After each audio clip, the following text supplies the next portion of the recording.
Greetings, everyone. This is the Hipster Snek, and today we are bringing you another awesome episode of the Tomodachi Bros podcast. Joining me today are Masters Dietaku and Noodle. I am a wizard. Hello. And I'm going to Wizards Academy. Oh man, that is such a creative idea for a concept. Oh, but it unfortunately is to Universe City. I think I'm probably going to have to join a gang. Yeah, probably. No. You mean an after-school club? There's a difference between those two things? Not in university, there isn't.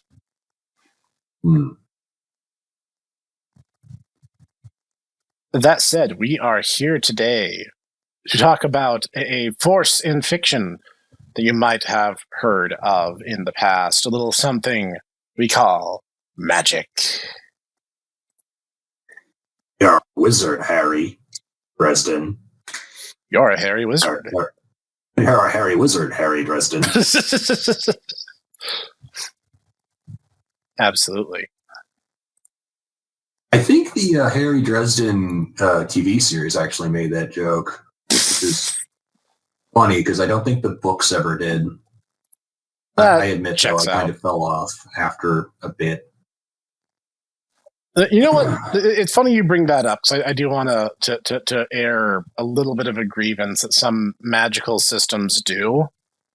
And like on its face, I almost understand the rationale for it, but I think it's really dumb where it's like, guys, magic and technology are opposites. And I'm like, are they? Are they really? You could argue that, the ancient alchemists were the forerunners to modern chemists and physicists. So like that doesn't wash. That doesn't make sense.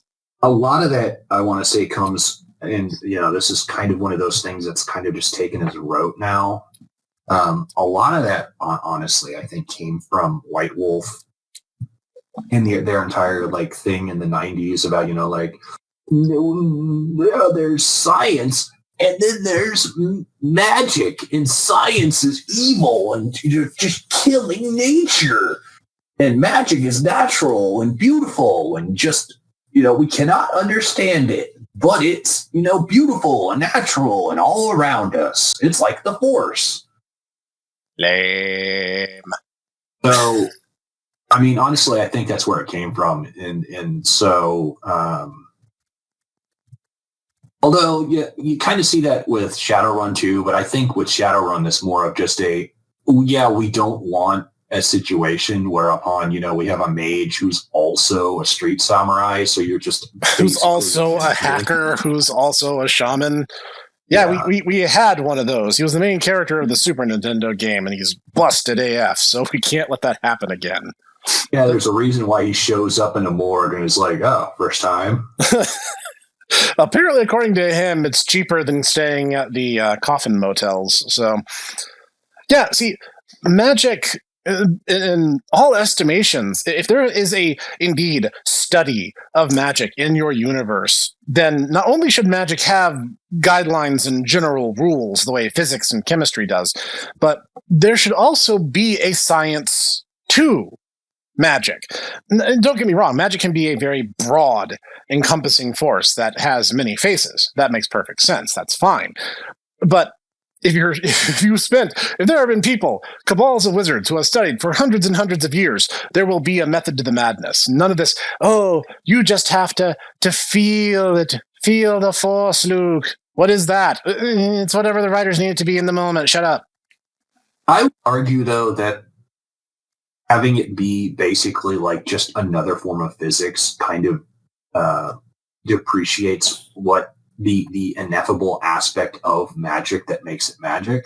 Certainly. Which is, I mean, in my own writing, I basically have it such that magic is, fundamentally is basically, God's miracles that, right. Effectively he just not something that, the lords have, not something that, God's immediate creations have, only humans. And so he's like, this is, my gift to you. And because of that, it basically is a force which cannot be quantified and can therefore, I mean, it can be studied, but it's not really something that humanity can ever really understand. Just because so it's like gravity. It's just, yeah, kind of. Yeah. And so that's the reason why. And so that's the reason why you have like battle power ratings that certain tools can use in order to gauge someone's physical strength. That's all well and good, but if someone's a well-versed magician like my boy Manfred, their actual threat level to you is not going to be quantified by, the scrying spectacles or whatever other, analysis machines that they have on hand. Just because, magic is just, it's like trying to put a number to the color purple or to someone's happiness. It's like, yeah, you can say, oh, on a scale of 7 to 10, I'm happiness is 8. But like, what does that really mean? How can you like convey that to someone else? You really can't, because what I personally feel as like a happiness of 7 is, I mean, what is that to Noodle? Or what is that to you, Professor? So, that's basically the way I see magic. And I mean, I understand where you're coming from, and I kind of agree. Like it really frustrates me with the extremely soft magic systems, like what is in,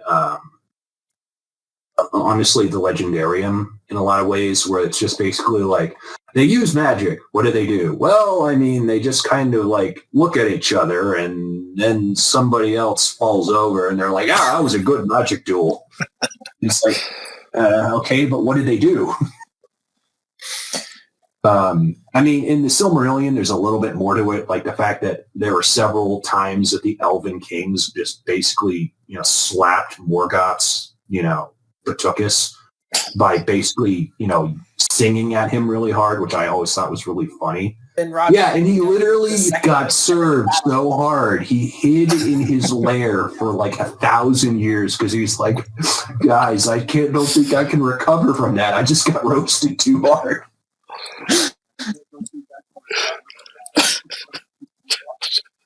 It's like that South Park episode where Randy Marsh is in the hospital because he got served so hard. The Silmarillion is wild, and it's kind of why I could not take the Rings of Power TV series seriously, because I'm like, this is nothing like the Silmarillion. Oh, boy. Yeah, see, the thing that... Yes. Good, no. Did you watch the Rings of Power at all? I have watched the whole series because one of my friends over here was going to watch the whole series, and it's like, oh, well, if Amazon's already going to get the views, I might as well know. So then if I critique it, I can critique it from a point of informed knowledge. And I suffer. Oh, God, I suffer. I can just imagine that you basically were the one Punch Man meme of Saitama, just stony face, just going, okay. Because you are more of a scholar on the Legendarium than I am. I mean, I've read the Silmarillion multiple times, but you read like all of Tolkien's works. So I'm like, man, this would probably have like physically, emotionally pained you. When we started watching it, we were pausing it to get through, to talk about lore inaccuracies as they happened. And then we realized it took us like an hour to get through like the first 2 minutes of the show. And then we're just like, no, let's just not do that. Never mind the entire thing when Galadriel's father is like, but why does the rock not float? And I'm like, that's not her father. That's Finrod Felgelund. That's her big brother.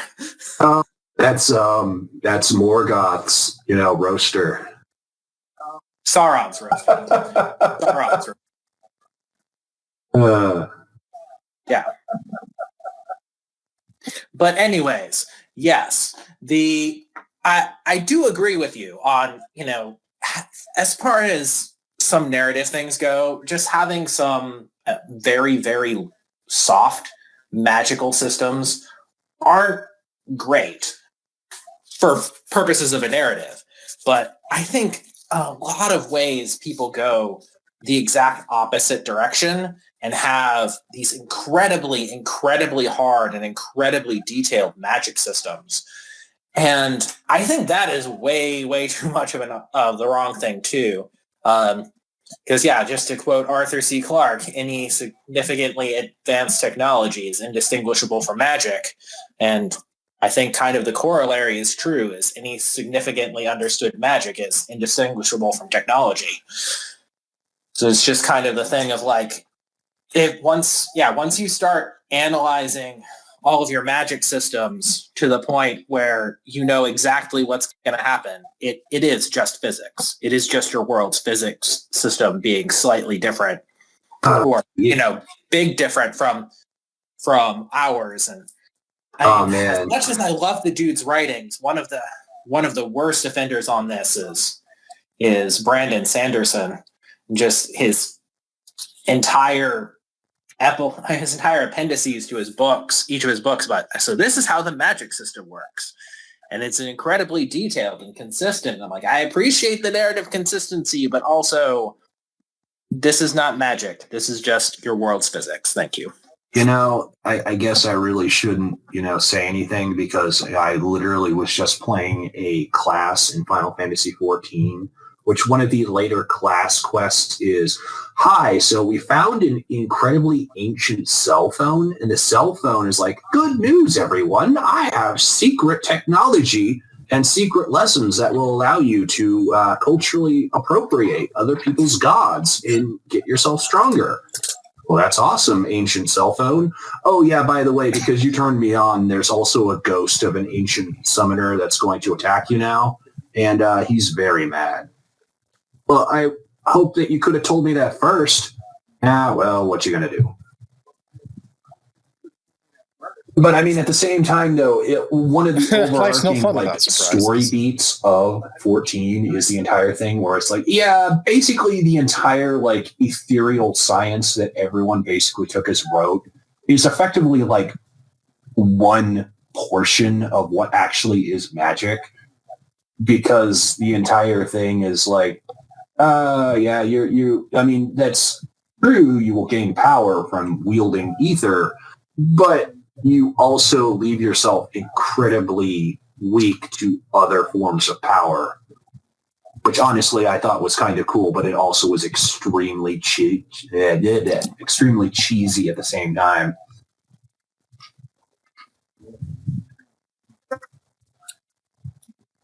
Yeah, but it kind of makes sense in context. If it's the bit I'm thinking you're referencing, it makes sense in context, and it does logically follow. But it does feel like one of those. The bit at the very golly, that's convenient. Endwalker is probably the closest I've ever seen to a good depiction of the way the underworld is supposed to be in creation in Exalted.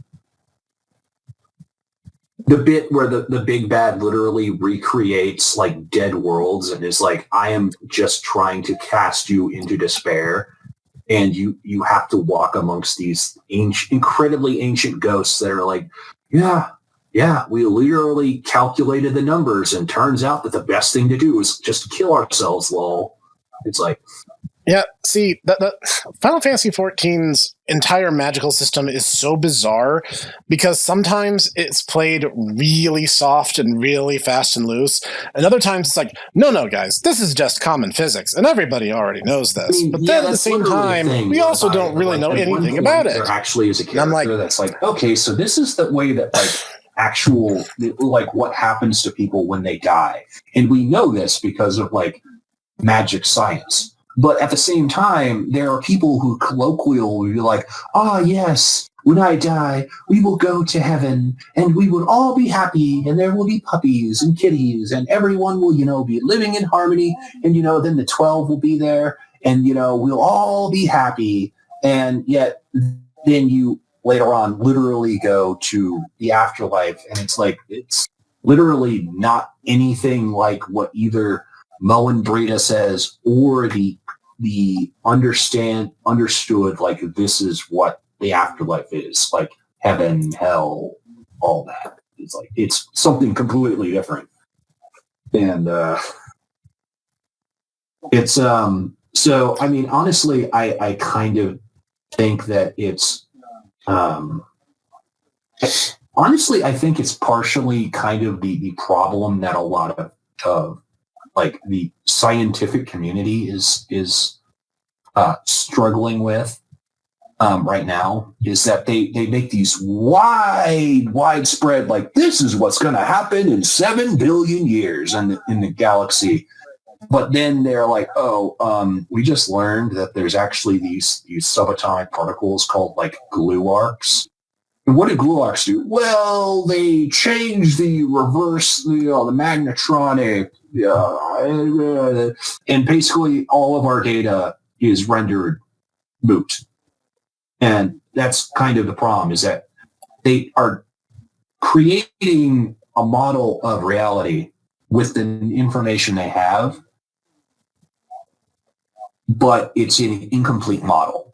And so that's, I think, kind of what happened in that situation. Like, I get the sense that the Amoratian ancients, like from the pre-Sundering, they actually knew what was what. But since then, right, like, reality has been so fundamentally shattered and altered, no one really knows what's going on, really. But I suppose that's what happens when you literally break reality into 15 pieces. So, you know what? Hey, let's dive down that rabbit hole. Final Fantasy XIV does have some interesting magical systems, and so does Final Fantasy V. And I kind of want to touch on those briefly, because what's really interesting is one of the things you learn as a red mage is your boss, your teacher, is like, okay, bro, here's how it be. White mages and black mages suck in ambient ether from their environment and harness it. And, everyone yells at the healers to adjust. So the black mages put down their ley lines and then struggle in in-game content because you constantly have to move. But that's just how they do. Red mages don't do that. Red mages only cast out of their own personal ether pools, and that's why they have a catalyst at the bottom of their swords in order to allow them to facilitate this. And I think it's actually kind of interesting, just because, like, red is not just a mixture of white and black. It's actually a completely different form of channeling that power in the first place. And then there's another kind of class added to 14 that is not, in fact, a real class, because that's how 14 treats it, that debuted in Noodle's beloved FF5, known as the Blue Mage. And their entire philosophy is completely different, because they're like, buying spells at a store? That's dumb. I'm just going to walk out and let them cast level 5 Doom on me. Mr. Gallup, I don't feel so. Yeah, I'm just going to let them on me. So Sadly, that happened to me. Just kill things really easy. So I can learn how to kill Atmos in 2 turns, because that fight is so annoying. Have you seen that part of the Let's Play, Noodle? Because, like, Atmos and the Dark Crystals were such huge roadblocks that I literally sped up the footage and narrated over it to explain what my strategy was. And by the way, my strategy was really stupid, but I didn't have anything better. Spoilers. Barris basically won both battles by just going, I'm going to hit it really hard. No. Ferris helped. The win on Dark Crystals goes to Galuf. Galuf won that fight. Because I gave him the flail and a reflect ring and went, get to work. And he's like, what? And I'm like, yeah, bludgeon the crystals to death. That's my strategy. Also, the reason Aqua Rake is not reflected by the reflect ring, it's not even considered elemental. It does neutral affinity damage, which I think is like an error in the code, but, like, seriously, it's stupid. I hate it so much. Blue magic. Yes, you get it from monsters. You go up and say, hey, monster, hit me with your best shot. And the monster goes, okay. And then you're like, neat. Now I got your power. The reason why Blue Mage in 14 isn't really, allowed is because just by the very name, you have the problem of you could either have it be the way it is in the games, whereupon you effectively get all this, just cornucopia of abilities, or you have it be balanced. And the thing is Yoshi P went, I'm going to have it be faithful to the original mainline games. And so you can do some truly ridiculous things, like you can do tail screw, where you can just fire this highly focused, blast of air at someone, and it just knocks them down to 1% HP. Any enemy, you just do that. And it just knocks them down to like 1 HP. And then you can... So you want to know the funniest thing I learned? I was doing some research. The battle with X-Death at the end of the Second World, he's level 66. So he's actually weak to level 2 old and level 3 flare. You can cast old on X-Death. Why? Because blue magic has so few checks on it that if you actually can use a level spell, it bypasses things like the heavy tag that should prevent it from working in the first place. Why? Blue magic. So what you're saying is in Dissidia, you literally could have old tree yells at cloud. Yes, you absolutely could, as a matter of fact. See, okay, this is a weird anecdote, but I'm going to share it anyway. Back in the day of Sprite comics and Flash animation, and this is really showing my age now, isn't it? There was a litany of fan-made Sprite animations with crossing over a bunch of different Final Fantasy characters, largely inspired by 8-bit theater. And all of them consistently were the characters in Final Fantasy V would have to be super weak because they're not cool and edgy. And I'm like, the Warriors of Light in 5 would probably be the most powerful Warriors of Light that have ever been, because they're not bound to their one class at a time like a 14 Warrior of Light. They're not limited by stupid things like Magicite and Materia. If they just want to class change and just keep other abilities from other classes, they just do. And then they can just destroy you. We would argue that, 3, it would kind of be a toss-up between the Warriors of Light from 3 and the Warriors of Light from 5. But, that's... The Warriors of Light from 3 can't use the abilities of their other classes while they're in their other classes. They can't mix and match like the Warriors of Light from 5 can. So you can't have a Warrior of Light from 3 be a blue mage with red magic, so they're a purple mage. Or a red berserker, but that would be silly. Also, there is no blue mage in 3. Yeah, we're still not explaining that one. So you guys just have to roll with the punches on that one. Now you see, that's the thing. Is blue magic is on its face already fascinating. Not only that, white and black magics in Final Fantasy V have 16 spells each if you count Holy and Flare. Blue magic gets 30 all to itself. And only 2 of them have are just progressions of spells that came before them, like Arrow, Arrow 2, and Arrow 3. Vast majority of them are unique utility spells, all with their own special abilities. And some of them are harder to get than others. Was Gravity, Gravira, was that in 5, or was that a later thing? Yes, it was. Yes, they are. That one was... They're time magic. Yeah. It was Demi, Quarter, and... I forget. But yeah, no, gravity magic was a thing. That was under time magic, which time magic is also a weird kettle of fish. If you want a good support mage, white mage / time mage is a fun thing to play, because time magic, well, I just want my berserker to go fast. My berserker is now going fast. Huh, what does that mean? Yeah, it means that it's one weakness is not a weakness anymore. Okay. In order to prove my thing, I'll have my blender chop this boss in half. That's a lot of damage. It is like having a chemist has kind of been the godsend of this party, just because chemists can also give haste. You give haste to a berserker. The berserker is holding 2 axes. Well, a lot of things just tend to die. That, having the Doom axes has not caused hilarious, like, I'm going to cast Doom on you, zombie. Ah, thanks. I feel much better. Oh, no. See, I was afraid that would happen. It only happened once, and it was on my return trip from the Dragon Mountain in the Second World.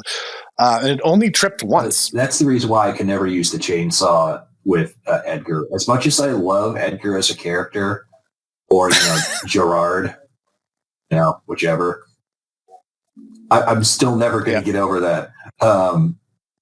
It always cued the instant kill at the exact wrong time. And so I'm just like, I can never use it. I'm always going to use the drill because that won't instant kill a zombie. Yep. Exactly. Now, what did end up happening a frustrating number of times is there are reflect mages in Exdes Castle, and Ferris is currently dual-wielding poison axes, which have a random chance to cast bio, and that's been reflected on her no small number of times. 3, bio actually was just a non-elemented spell.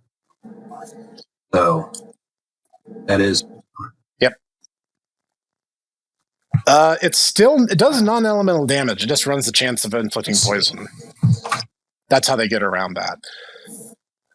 And see, magic in Final Fantasy generally is pretty fast and loose. Like, black mages cast fire, and white mages cast cure. And then you get to Final Fantasy 3, where suddenly white mages also get attack magic, and black mages don't get any support magic anymore.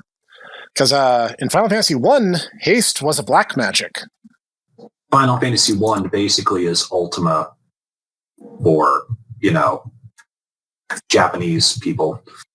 And, and Ultima is effectively just, Lord British had one heck of a D&D game, and he wanted to play it with other people. So... A lot of D&D isms are just kind of baked into Final Fantasy because of that, and that's kind of example of why, for instance, you'll notice, white mages have Holy, their ultimate spell, which also causes giant, epileptic seizures because it's just a flash of light. Well, wouldn't you know it? I mean, the white priest in Final Fantasy 1 is basically just a cleric of Pelor. I mean, that's literally what they are. You have got the whole Suya spells. Yes. Which is like casting light on the undead. Mm-hmm. Yeah. Yep. Say nothing of the very unusual attempt at censorship in Final Fantasy VI back in the Woolsey era, where it was pearl element damage. Oh, I remember that. Honestly, that took me entirely too long to realize that that's what that was supposed to be. I'm like, oh yeah, pearl damage. And it's like, oh, that's supposed to be holy? Oh. Yep, that's a holy / light damage. So named because the holy spell in Final Fantasy 3/6 used a Mode 7 effect to make 3D rendered pearls or pearl-like objects spin around the enemy. So it became known as pearl damage. So things like Excalibur inexplicably did pearl damage.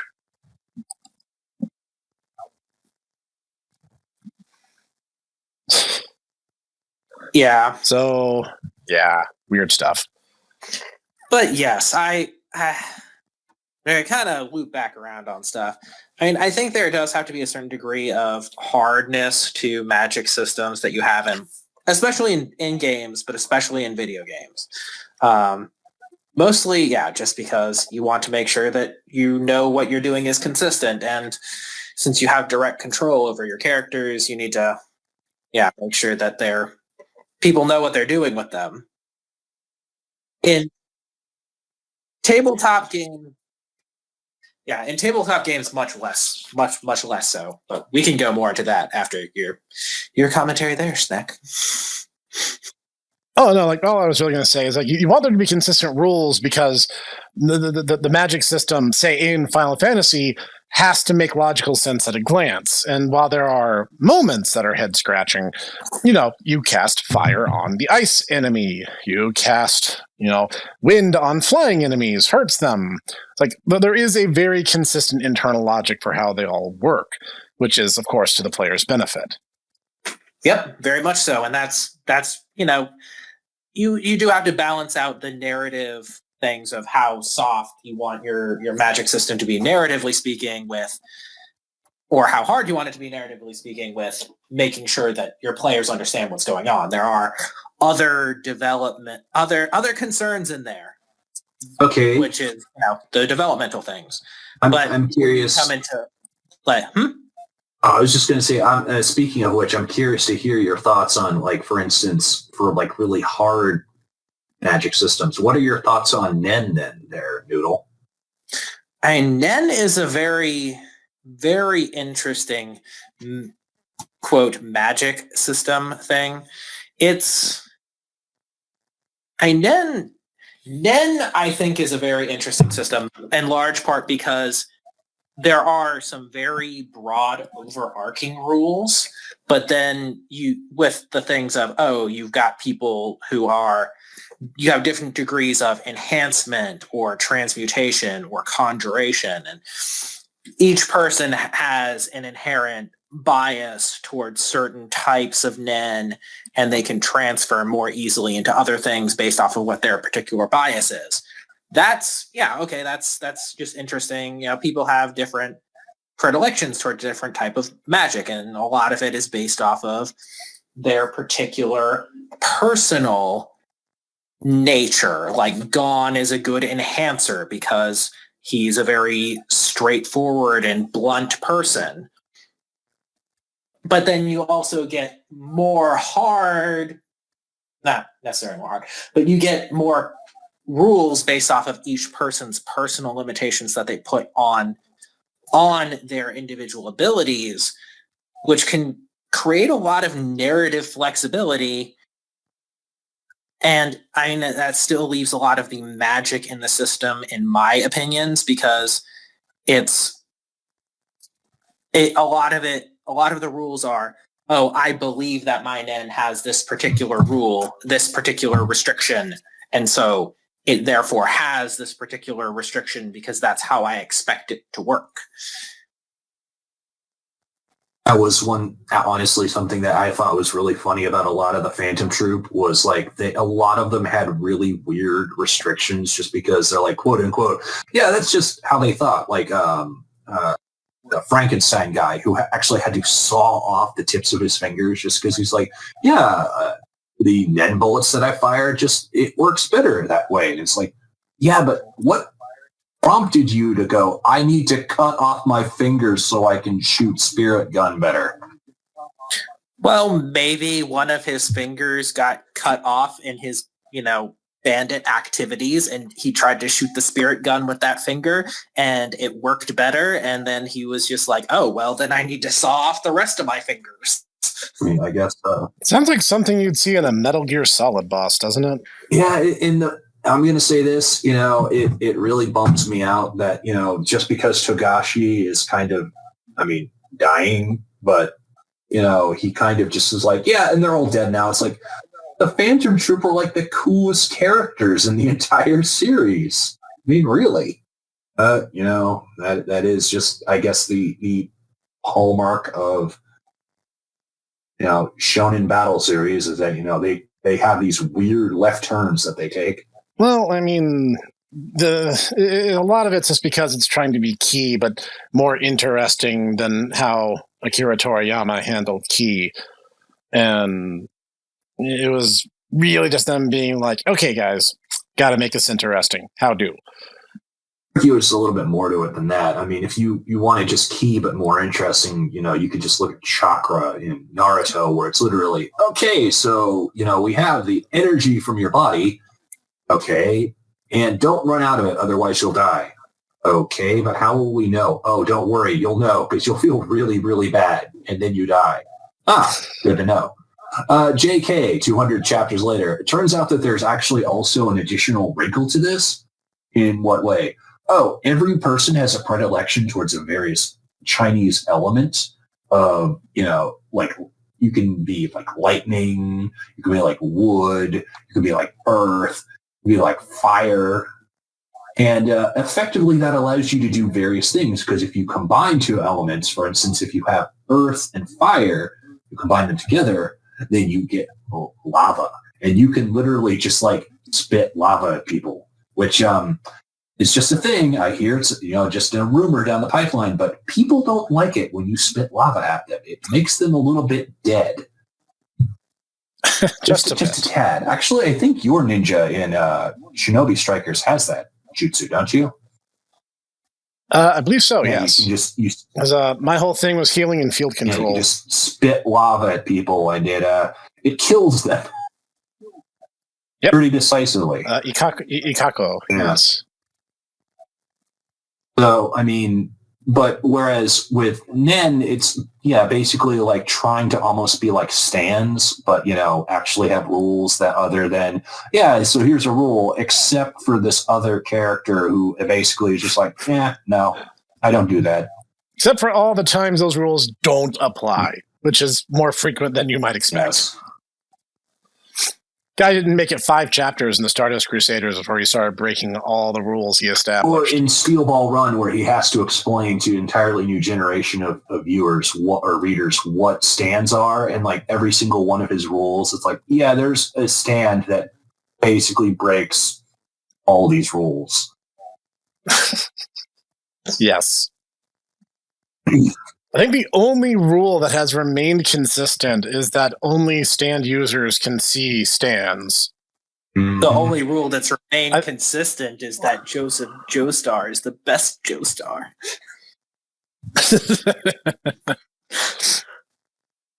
No, you're right, because there are physical stands. People can see physical stand abilities. So, technically not even that rule's remained. Well, it requires people, for non-stand users to see those stands, they need to actually have a physical component.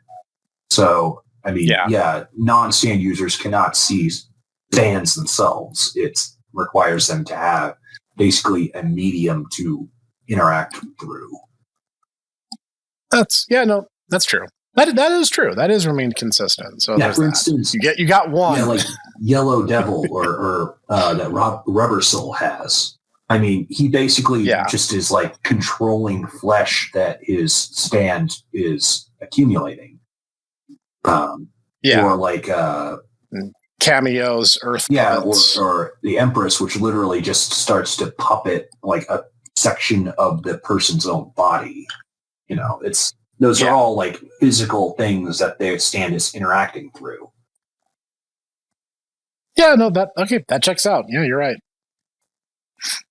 I mean, it's kind of like lawyery. That's very, very much like, legalistic pedantry. But I mean, technically speaking, But I mean, it also checks out when you consider our boy, the Elamau in part 4, couldn't see Crazy Diamond or the hand.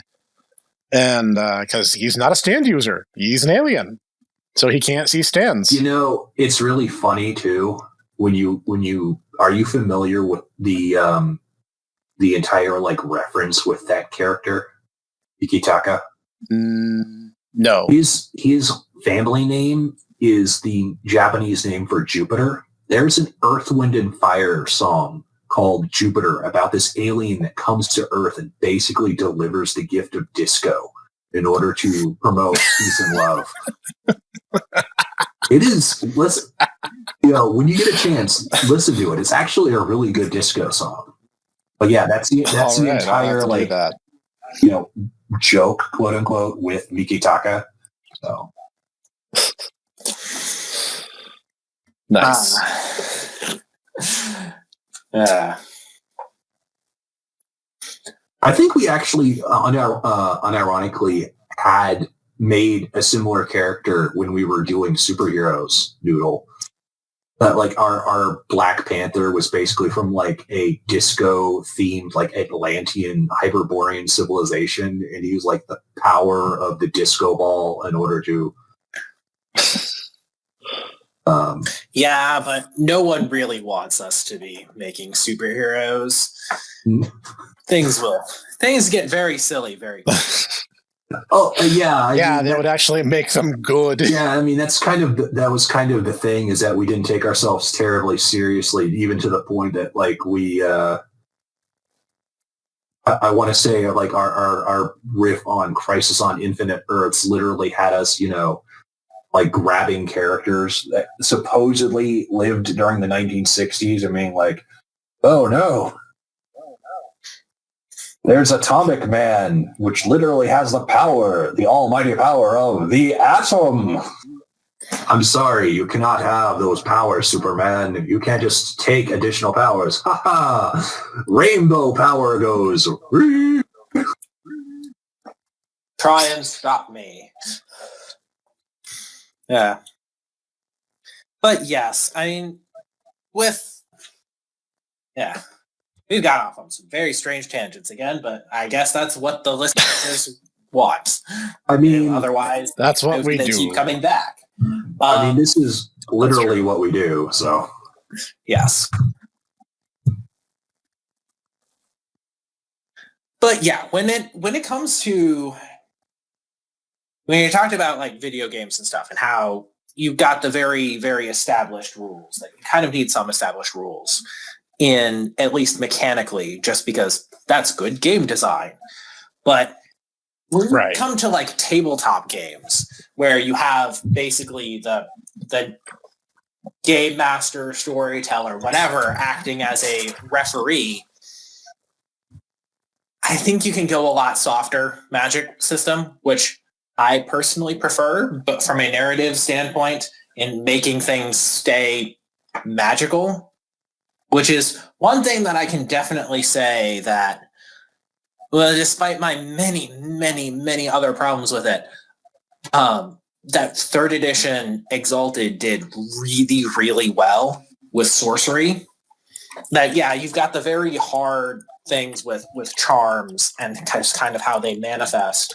And you still have the spells kind of being very hard, but you have all these sorcerous rituals that you can just make things and do things with all of these various thematic elements, and leaves things very, very open-ended. And I like that very much. What are you talking about? What are you talking about, Noodle? You have more powers than 1,000 nuclear bombs within you. I mean, if you want to, turn water to wine, I think that's well within your power.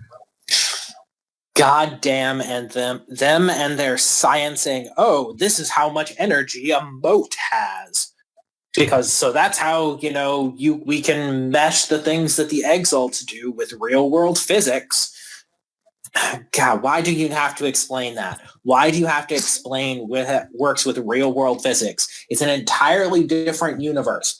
It is a flat plane sitting in a sea of infinite chaos. You don't need to make things make sense for real world analog people.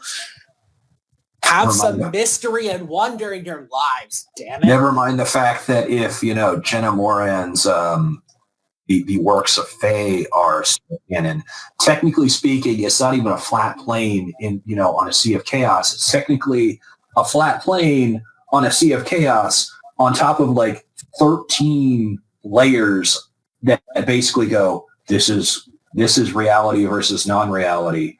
This is identity versus non-identity.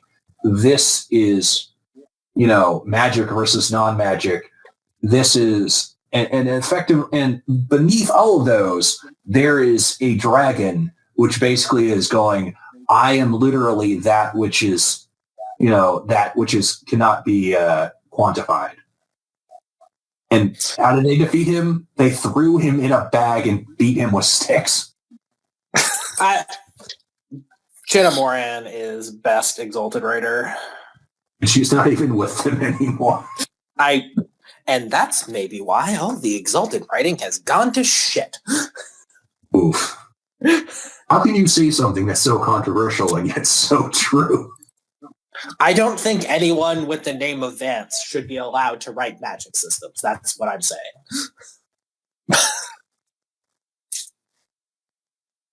They just fuck up every time they do it. Yeah. Yeah. I mean, they got rid of they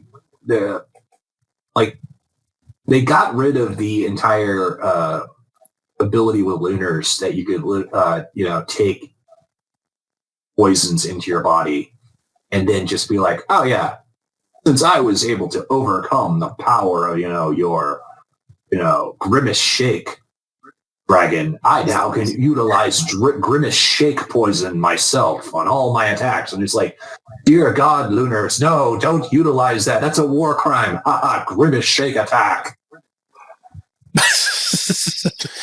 Yeah, well, and yes, to go continuing on with some very, very soft magical systems things, Lunars and their shape-shifting and all the infinite storytelling possibilities that had.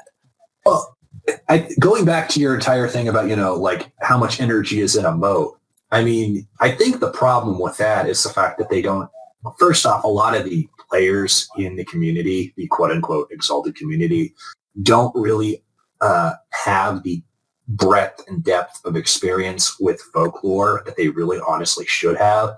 Otherwise, they realize that the entire thing with, if you encounter a moat, isn't, to go, oh, how much energy do I have within my body to go, all right, so you want to have a wizard battle? Okay, you have a moat. Well, what if I fill your moat with, singing eels, and I'm going to annoy you out of your moated fortress with your singing eels that, live in the moat. Something like that, you have to fight magic with other magic. But that requires an imagination, I guess. And, that's hard. Well, yes, I admit that my perspective as a folkloric nerd has massively changed my perspective on things. Yeah.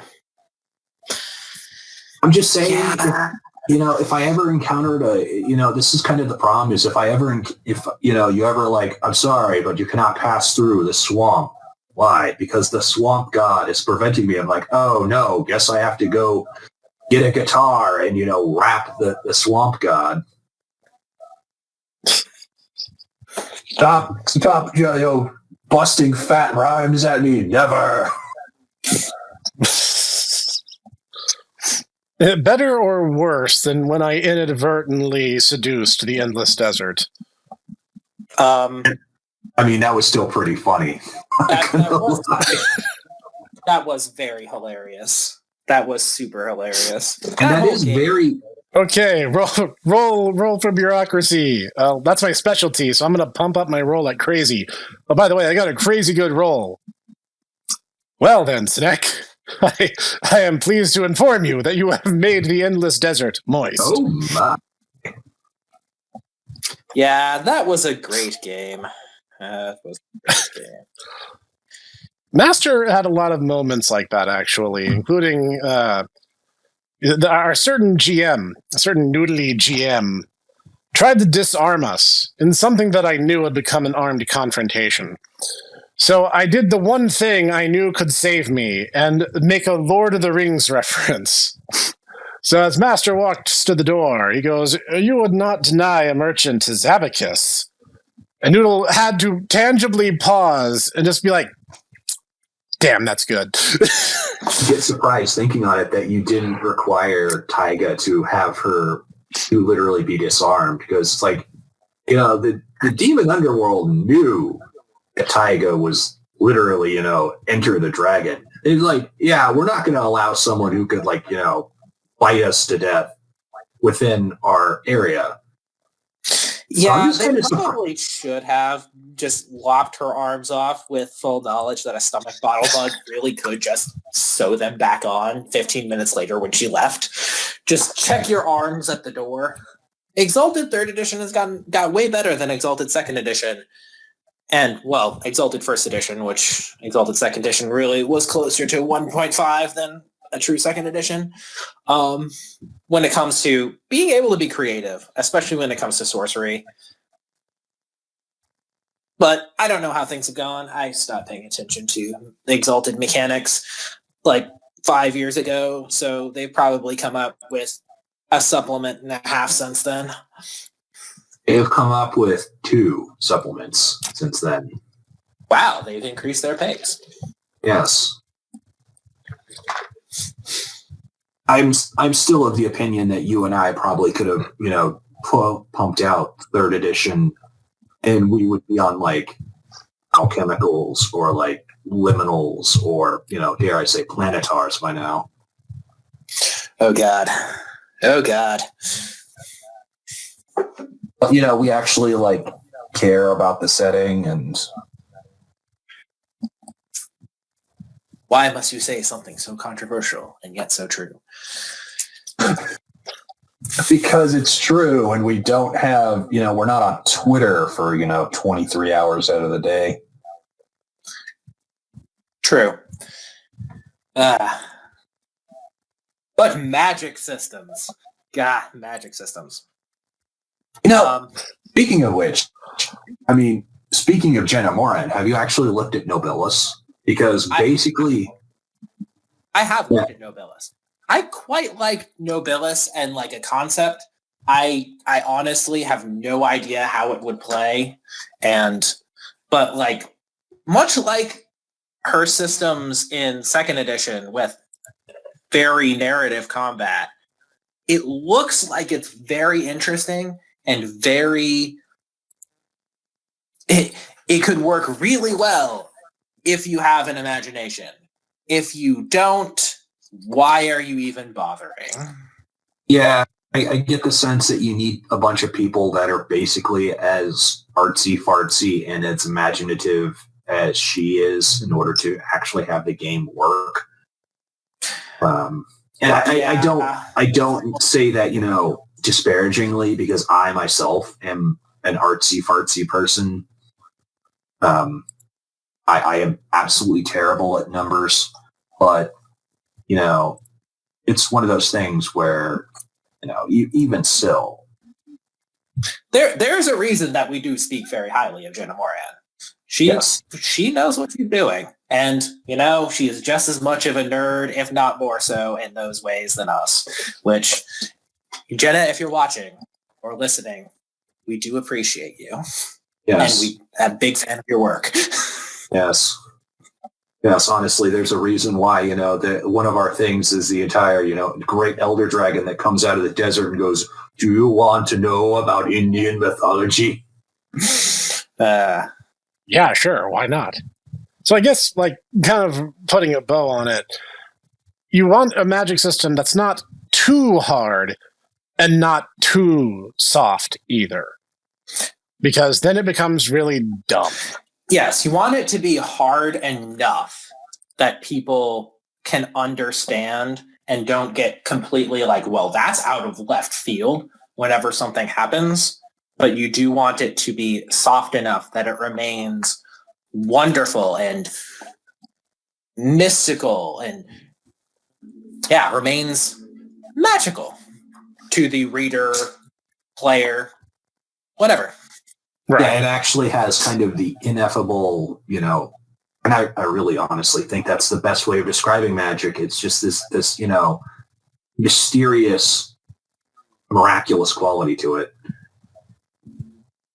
And you can go in various different, you can shift along that scale. There's a very wide area in that you can make it work. And kind of depending on the perspective that you're going at, you can shift in various ways back and forth between the hard and soft.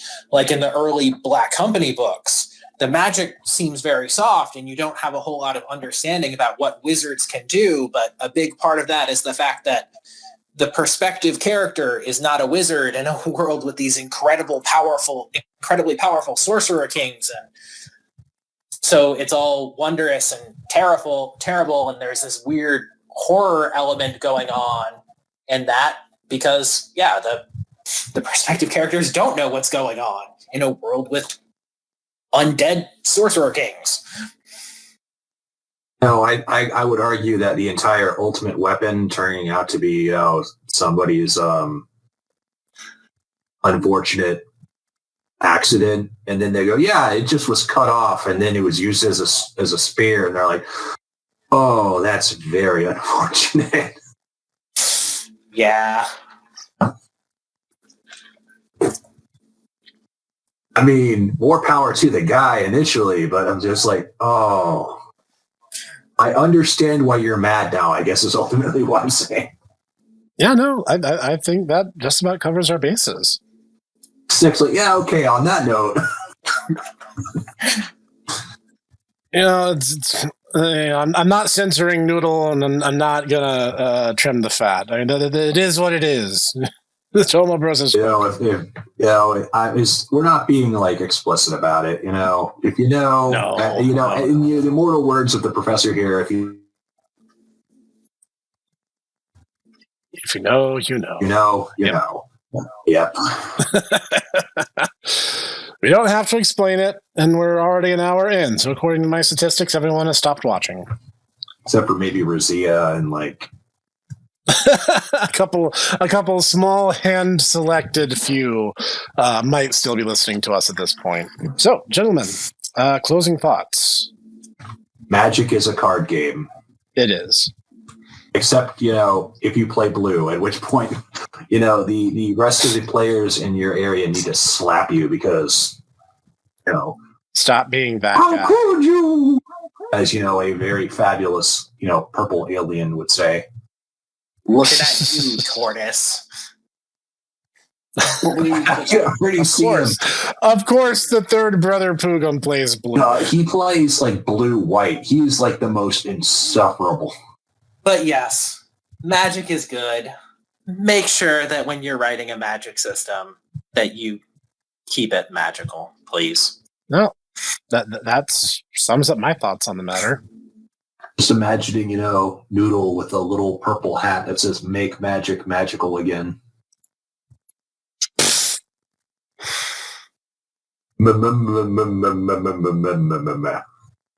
I believe in magic. We're not paying for it. I'm not keeping on going. Cog's not here, so I gotta say it. All right, so. Thank you, gents, for joining me on this episode. Everyone, leave a comment, like, and subscribe, and all that other good shilling stuff I am obligated by law to say. And join us here for more each week or every other week, depending on how often we feel like playing video games. And we'll see you guys next time. Adabadabra.